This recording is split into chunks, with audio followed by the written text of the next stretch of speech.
Bienvenue dans Camtasia Studio 7. Il est recommandé de visionner cette brève vidéo consacrée aux principes de base de l'utilisation de montage de Camtasia Studio tels que la navigation sur le plan de montage chronologique, les modifications de base et l'ajout d'effets spéciaux. La fenêtre d'aperçu contient votre vidéo pendant la lecture. Les contrôles de lecture sont placés sous la fenêtre d'aperçu. En fait, la vidéo que vous visionnez actuellement dans la fenêtre d'aperçu correspond à un exemple de projet Camtasia Studio lu directement à partir du plan de montage chronologique ci-dessous. Une fois cette vidéo visionnée, vous pourrez mettre en pratique ce que vous avez appris en utilisant le contenu placé sur le plan de montage chronologique. Commençons par le plan de montage chronologique où vous assemblez et montez les vidéos. Dans le haut du plan de montage chronologique figurent les marques représentant les minutes et les secondes. Lorsque vous créez une vidéo sur le plan de montage chronologique, vous travaillez en mode linéaire séquentiel de gauche à droite. Le glisseur Zoom permet d'agrandir la vue du plan de montage chronologique et d'augmenter l'intervalle entre les marques. Vous pouvez ainsi effectuer des divisions et sélectionner des éléments avec plus de précision. Lorsque vous ajoutez des éléments à la vidéo, tels une légende ou un clip audio, ils sont placés sur des pistes distinctes du plan de montage chronologique. Les pistes sont automatiquement générées au fur et à mesure que vous ajoutez des éléments à la vidéo. À chaque élément correspond une piste distincte. Selon le contenu de la vidéo, vous serez peut-être amené à manipuler simultanément plusieurs pistes. Tous les éléments intégrés aux pistes à un moment donné sont lus simultanément.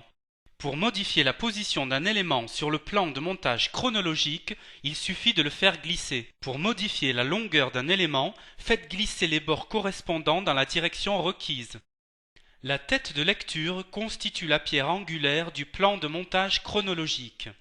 La tête de lecture se déplace le long du plan de montage chronologique et identifie l'image actuellement affichée dans la fenêtre d'aperçu.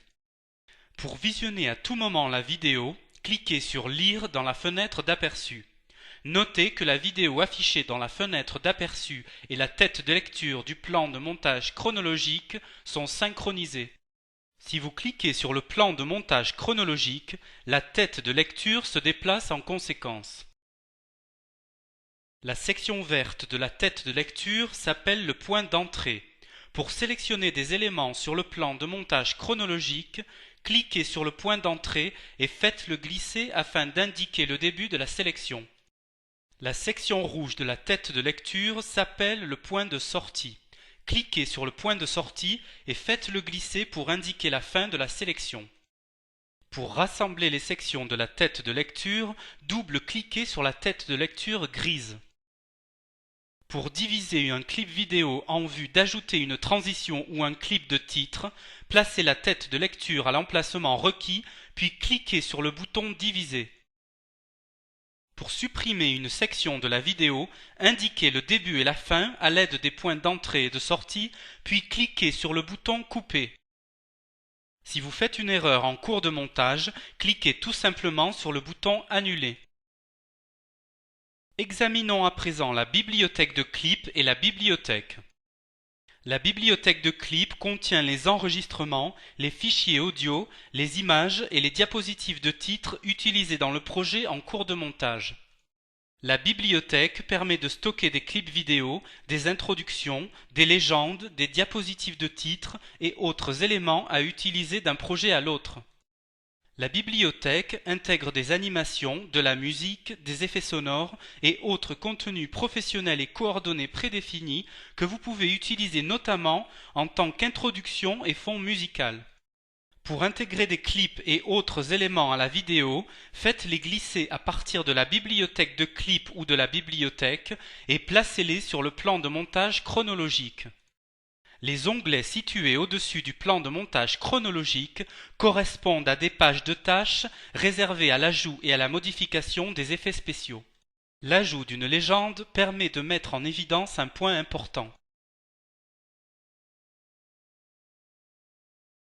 Insérer une transition entre les clips pour un fini professionnel. Appliquer des effets zoom and pan pour accentuer les détails importants. Enfin, attirer l'attention du spectateur sur le curseur en modifiant sa couleur, sa taille ou une autre caractéristique. Si vous double-cliquez sur un élément de piste, la tête de lecture se place sur le début de ce dernier et la page des tâches s'ouvre, vous permettant ainsi de modifier l'élément. Si vous disposez déjà d'un enregistrement audio ou vidéo à utiliser dans un projet Camtasia Studio, cliquez sur le bouton Importer média. Pour créer un nouvel enregistrement, cliquez sur le bouton Enregistrer l'écran. Une fois le projet vidéo achevé, vous devez le produire afin de créer une vidéo partageable. Cliquez simplement sur le bouton Produire et partager, faites défiler les écrans de l'assistant et Camtasia Studio crée un fichier MP4 convivial et partageable, prêt à être téléchargé sur screencast.com, votre blog ou un site web. À vous maintenant de découvrir Camtasia Studio en utilisant le contenu placé sur le plan de montage chronologique. Mais avant de vous quitter, voici quelques conseils sur l'aide dont vous disposez pour vous familiariser avec Camtasia Studio. Le fichier d'aide intégré à Camtasia Studio vous indique comment utiliser chaque fonctionnalité et application du produit. Le centre de formation sur techsmith.fr propose des didacticiels vidéo détaillés ainsi que d'autres exemples de projets à télécharger et utiliser à titre de formation. Il ne me reste donc qu'à vous dire au revoir, merci d'avoir visionné cette vidéo et à vous maintenant de créer de fantastiques captures d'écran.